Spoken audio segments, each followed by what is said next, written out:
Bonsoir monsieur. Bonsoir. On vous rencontre à Toulon, vous venez donner une conférence. Une première question, d'où vient cette dette? La dette, elle vient formellement des déficits accumulés par l'État, les collectivités locales et la sécurité sociale. Essentiellement l'État, c'est à 80%, c'est l'État français. Alors d'où elle vient les mécanismes qui ont créé la dette publique? C'est... il y a multiples mécanismes, mais il y en a 2 ou 3 qu'on peut identifier sur lesquels on a pas mal de données. C'est d'une part les cadeaux fiscaux, depuis 2000, depuis une quinzaine d'années à peu près maintenant. Cadeaux fiscaux au bénéfice surtout des plus riches et des grandes entreprises. Donc ça fait une grosse partie ça a généré une grosse partie du déficit et donc de la dette. Deuxièmement, l'évasion fiscale aussi, qui a joué son rôle. Là, on a eu l'exemple récent d'HSBC, on a vu un peu les mécanismes bien huilés de l'évasion fiscale au bénéfice notamment des particuliers, mais pas seulement, qui génèrent donc un manque à gagner pour l'État et donc une dette ensuite. Ensuite, il y a la crise de 2008-2009 qui mécaniquement a fait baisser le PIB et donc les recettes de la puissance publique, alors que les dépenses de la puissance publique ont continué leur chemin. Donc ça a généré du déficit. Et puis une chose importante, très importante aussi, c'est les taux d'intérêt qui dans les années 80-90 surtout ont été très élevés, beaucoup plus élevés que le taux de croissance. Et donc taux d'intérêt presque usuraires qui ont généré aussi, qui s'accumulent et qui génèrent une dette importante. Pour qu'on se comprenne bien, a-t-elle été contractée dans l'intérêt général ou simplement au profit de minorités? Je ne peux pas répondre par oui ou par non. Il y a un certain nombre d'éléments. Pourquoi je ne peux pas répondre par oui ou par non? Parce que la réponse à cette question sur la légitimité ou l'illégitimité de la dette, c'est une réponse politique au sens propre du terme, c'est-à-dire c'est les citoyens, l'ensemble des citoyens, qui sont légitimes pour répondre à la question, et c'est pas moi, c'est pas un chercheur, un économiste ou autre, qui sont légitimes. On peut simplement donner des arguments en vue de voir si cette dette est légitime ou légitime. Donc si elle est illégitime, ça signifie qu'elle a été construite d'une part volontairement et au bénéfice d'une petite partie de la population, pas au bénéfice de l'intérêt général. Donc c'est vrai que les cadeaux fiscaux, l'évasion fiscale, j'ai oublié la fraude aussi, la fraude fiscale, alors là qui est carrément un délit. Tout ça c'est au bénéfice des plus riches, donc du pourcent ou des 5% des Français les plus riches, donc c'est bien au bénéfice d'une toute petite partie de la population. Donc ça c'est un argument fort pour dire que c'est pas légitime, donc c'est une dette illégitime. Mais justement, qui détient ces titres? Ça, on n'en sait rien. Ça, on n'en sait rien parce que la loi interdit de publier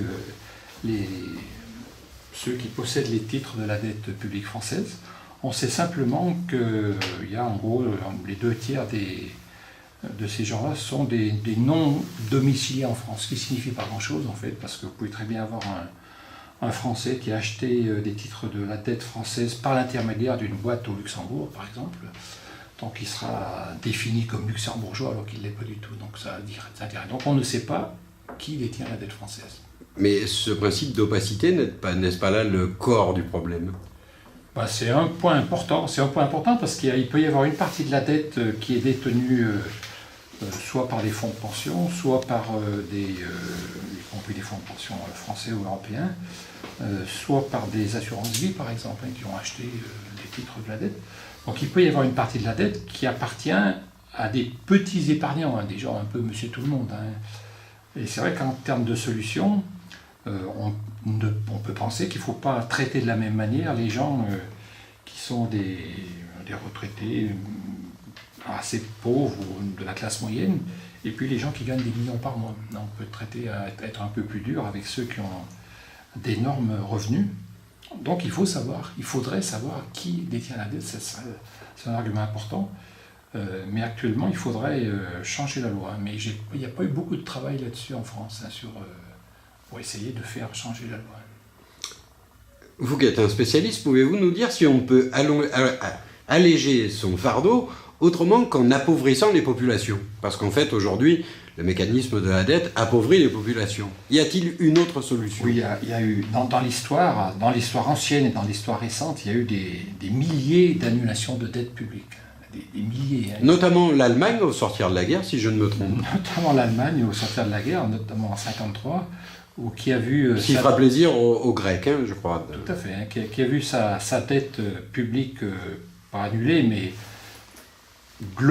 annulée entre 55 et 90% à peu près.